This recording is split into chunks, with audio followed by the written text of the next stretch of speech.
शहरों में फिल्मों में ये देखा कि लड़की की शादी में लड़की के भाई भी तैयार होते हैं, मतलब वो नए कपड़े पहनते हैं और लड़की के भाइयों के भी नए कपड़े हैं।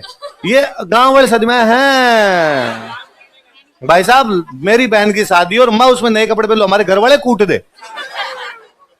और घर वाले कहते मतलब ब्याह तेरे है। और मान लो कोई आदमी पहन भी ले तो मुझे कई बार लगता है कि मान लो यार अपने पहन ले तो क्या हो जाए, भाई पुराने पहन रखे नए पहन ले, पर मेरे को वो काम फिर वैसे कराते हैं। आप यूं जोधपुरी कोट पैंट में तैयार होके खड़े हो, इतने मेरे को चाचा जी टाइप का खोड़ला आदमी आता है, कढ़ाई ले रहा है कढ़ाई, आप सिर पे कढ़ाई उठाए हुए हैं जोधपुरी कोट पैंट में, है ना, तो ले खोद वो भटिया खोदो, उनकी इंटेंस जचाओ। और अब तो भाई रे पैसे आगे गांव में थोड़े बहुत, इसलिए कम से कम मिठाइयों के लिए हलवाई तो बुला लेते हैं। पहले मिठाई के नाम पे होते थे लाडू बूंदी, तो हलवाई को कहते तू खाली बूंदी बना दे, खाली बूंदी बूंदी निकाल दे, तो लाडू हम बनाएंगे। 3 दिन तक यूं बैठे बैठे उस बूंदी से सारे दिन लगे रहते। ये ना ये भूखिए मतलब जिम से टाइट नहीं होते जितने हम लाडू बना बना के टाइट हो जाते, पर अन टाबर फिर भी उसमें मजा आता था, सारे दिन बैठे बैठे लाडू ने, क्यों बूंदी बीच में लाडू बनाते बनाते तरते। मीठा मीठा कहां पड़ा था भाई साहब, मीठे के लालच में अगर बूंदी तो मिलेगी, बूंदी खाने के चक्कर में लाडू बना लेंगे अपने, तो ये बड़ा वो। पर ये शहरों में आगे देखा भाई, यहाँ लड़की के भाई भाई यहाँ नौकर चाकर आ जाते हैं भाई, वेटर बुला लेते हैं। गांव में वेटर अपने ही होते हैं, अपने को वेटर बनना ही पड़ता है वहां पे, तो बाद में आप तैयार हो भी नहीं सकते। तो मेरे को तो याद है मेरे कजन सिस्टर की शादी थी 2013 के आसपास में, मेरे को 3 दिन तक कपड़े नहीं चेंज किए थे, मैं सोए कहां थे ये भी नहीं पता। वो मतलब मेरे बड़े होने के बाद की शादी थी, पहले टाबरों वाली शादी में तो इधर उधर हो जाते हैं हम, बड़े होते थे काम करना, उसमें ये थे कि भाई अब समझदार हो तुम, अब तुम्हें काम करना चाहिए। तो 3 दिन तक ये भी नहीं था कि अपने नहाए थे कि नहीं नहाए थे। तो शादी की जो भी एल्बम की कोई फोटो वगैरह है तो उनके अंदर मैं यूं बड़ा भूत टाइप का यूं, और मैं नहीं, हम जितने ही भाई थे वो सारे यूं भूत टाइप के से लग रहे हैं कि इन बापड़ों को कोई जबरदस्ती उठा उठा के शादी में लगाया, या अपनी बहन से नाराज है इसलिए शादी में शामिल होना नहीं चाहते थे, बंधुआ मजदूरों की तरह इनसे काम करवाया।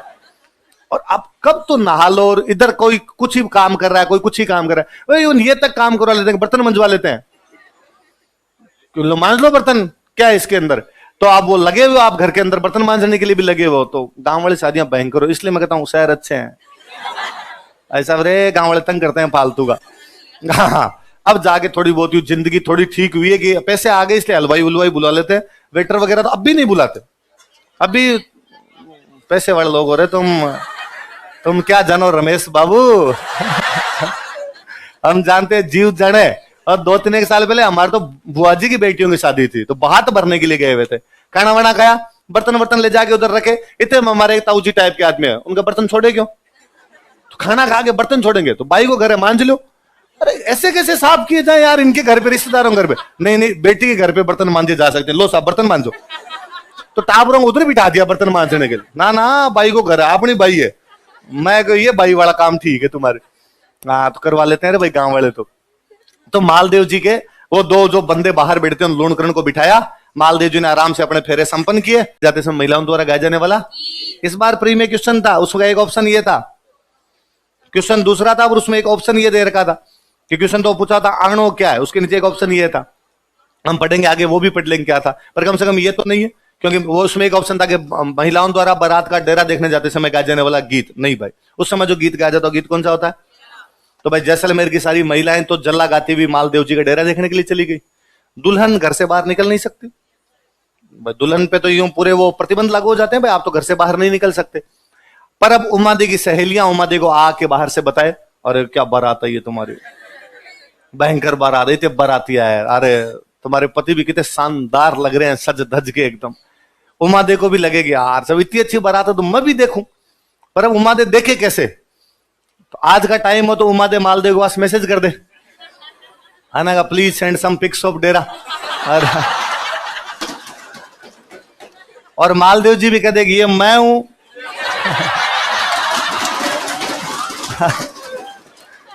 मालदेव जी भी भेज सकते हैं ऐसे, है ना, इंस्टाग्राम पे फोटो डाल दे मालदेव जी, वहां से देख ले। पर यहां तो अब कोई तरीका था नहीं, तो उमादेव को लगा मैं किले के ऊपर चढ़ के देख लेती हूँ, भाई किला सबसे ऊंचा, किले के ऊपर चढ़ के देखोगे नीचे जो कुछ है वो सब दिखेगा। तो उसे लगा मैं किले पे चढ़ूंगी तो नीचे की व्यवस्था दिखी जाएगी मुझे। तो किले के ऊपर चढ़ रही थी, तो अपने कमरे से जब सीढ़ियों से किले के ऊपर की तरफ जा रही थी, तब उसने सुना कि सीढ़ियों के पास के कमरे में उसके मम्मी पापा जोर जोर से लड़ रहे थे। उसने कान लगाया, भाई क्या हो गया, ब्याह के घर में लड़ाई किस बात की।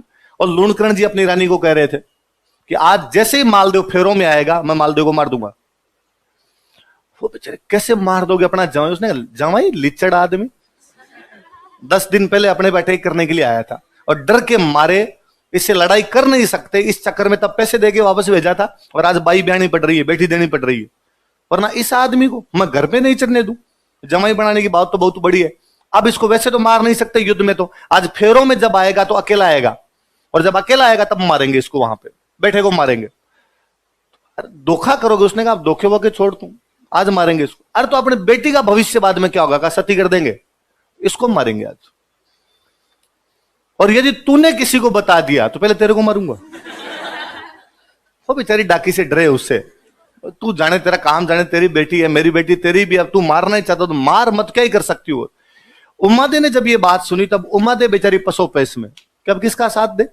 एक तरफ उसके पिता है जो ये कह रहे हैं कि मालदेव को मारा जाएगा, एक तरफ वो मालदेव उसका होने वाला पति है। उसे लगा मुझे पिता का साथ देना चाहिए, होने वाले पति का साथ देना चाहिए। और उसे तुरंत वापस दिमाग में आता है कि हिंदू धर्म कहता है कि सगाई अपने आप में आधा विवाह है, इसलिए मालदेव मेरे पति है और मेरे पति को बचाना ज्यादा जरूरी है। और उसने मालदेव के पास में लेटर भिजवाया कि मालदेव जी आज जब फेरों में आओ तो थोड़े सावधानी से आना, आपके साथ में विश्वासघात किया जा सकता है। मालदेव जी ने जैसे लेटर पढ़ा, मालदेव जी ने कहा थैंक यू उमादेव, वैसे तो मैं इनसे वैसे नहीं मरता, तुम्हारे घर वालों की औकात नहीं मेरे हाथ लगाए, पर फिर भी तूने कह दिया मैं और ध्यान रख लूंगा। बारात में इधर से जो बाराती गए हुए थे उनमें से 2 बॉडी बिल्डर टाइप के आदमी थे, जिम विम जाने वाले भाई थे। मालदेव ने उनको कहा तुम दोनों का एक ही काम है, आज जैसे ही मैं फेरों के अंदर जाके बैठूं लूणकरण को तुम पकड़ के बाहर बैठ जाना, मेरे जब तक फेरे नहीं हो जाए तब तक लूणकरण घर के अंदर आना, तुम्हारी ड्यूटी है देख लेना। उनका सब पक्का। मालदेव जी पहुंचे भाई वहां पे। मालदेव जी पहुंचे तो कई देर तो तोरण वोरण पे महिलाएं टाइम लगा देती है ना, कभी इधर से नापती है, कभी झुनझुनियां बजाती है, कोई कांच दिखाती है। और गांव में दूल्हे को तैयार करके लेके जाते हैं कि तुम्हें वहां पे महिलाएं कांच दिखाएगी, तब तुम ऐसे कर लेना। ये नहीं तू कांच के सामने देखता रहे भाई, यदि आप कांच के सामने देख रहे हो इसका मतलब आपकी आंखें खराब है, आप अंधे हो भाई। जैसे किसी के सामने शीशा पड़ता तो अपनी आंखें बंद होती है ना, पड़को पड़ना, चिल्का पड़ना उसका। तो जैसे ही वो आपके शीशा आएगा सामने तो आपकी आंखें बंद हो जाएगी। आप उसके सामने देख रहे हो इसका मतलब आंखें बंद नहीं हो रही, इसका मतलब आपको पता नहीं चल रहा शीशा है या नहीं है। कान के पास में झुनझुनिया बजाया जाएगा आपके, तो आप कैसे कर क्या रहे शोर मचा रहे हो, कहीं आप ऐसे खड़े उनको लगेगा बहरा है। तो गांव में यूं कई चीजें सिखा के ले जाते हैं दूल्हे को ये तक सिखा के लेके जाते हैं हंसना नहीं है।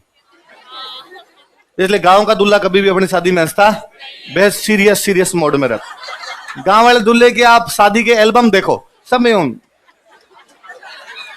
गांव में कहते हैं कि दूल्हा हंस गया तो अकाल पड़ जाएगा, तो दूल्हा हंसता है नहीं। इसलिए फिर अब हंसी तो आए, वहां महिलाएं अंदर हंसी ठिठोलियां और करती है, तो हंसी और आए, फिर दूल्हे को देते हैं रूमाल। तो अब गांव वाले दूल्हे तो यूं बैठे रहते हैं, रूमाल लगाया ना, मरोगे। ये 4-5 घंटे की सजा होती है, सजा हो अंदर ले जाने के बाद। और फिर आदमी को गांव में तो ये हो रहा भाई इसके साथ और कोई नहीं है, अकेला जाएगा। अब बेचारा अकेला बैठा हुआ अंदर, तो समस्या कई हो जाती है। तो भाई अंदर कई देर तो महिलाओं ने नाप जोख जो भी मालदेव जी करनी थी वो की, फिर अंदर ले जाके मालदेव जी को फेरों के लिए लेके गए। अब जैसे मालदेव जी को फेरों के लिए लेके गए, लूणकरण जी अंदर जाने लगे तो दोनों बॉडी बिल्डर भाई तैयार थे। उनका इधर किधर घूम रहे हो आप, इतनी दूर से मारवाड़ से बारात आई है, ये तो नहीं कि साथ में बैठ के थोड़ी बातें करें, कोई 2-4 पैक लगाए साथ के अंदर, क्या तरीका इधर उधर घूम रहे हो, बैठो लो हम पैक बनाता हूँ, आगे पियो दारू पियो। लूणकरण जी ने कहा नहीं मैं नहीं आज नहीं है, रहने दो, मेरे काम है थोड़ा। क्या काम है तुम्हारे? कोई काम नहीं, यहाँ पे बैठ जाओ। तो उसने कहा अब उसके समझ नहीं यार काम क्या बताऊं मैं इनको, भाई काम करने वाले नौकर चाकर होते हैं, राजा क्या काम करेगा। तो उसने कहा मुझे कन्यादान करना है। मुझे क्या करना है? मुझे आप बोले मत बनो, इतने कन्यादान कोई कर देगा, आपकी जरूरत है, बैठ जाओ। अरे मैं लड़की का बाप हूं। उसने कहा बस देख लिया हमने, चुपचाप बैठ जाए। और गांव में ये जरूरी भी नहीं होता कि लड़की के पिता कन्यादान करे। मैंने तो गांव में यदि 100 शादियां होती है तो 100 में से 99 शादियों में लड़की का पिता तो कन्यादान पक्का ही नहीं करता। ताऊ जी कर देंगे, दादाजी कर देंगे, चाचा जी कर देंगे, बड़ा भाई कर देगा। सबसे बड़ी बात है पंडित जी को जो दिख जाएगा उससे करवा लेंगे, किलो आ कर दो। ये मैंने शहरों के अंदर ही आके देखी चीजें। शहरों में दो चीजें बड़ी जोरदार देखी कि एक तो ये कन्यादान वगैरह ने एकदम लड़की के जो पिताजी होंगे वो कन्यादान करेंगे, या फिल्मों वाले दिखा दे लड़की के माता पिता को बुलाइए और माता पिता आके बैठते हैं और वो कन्यादान करते हैं। या मैंने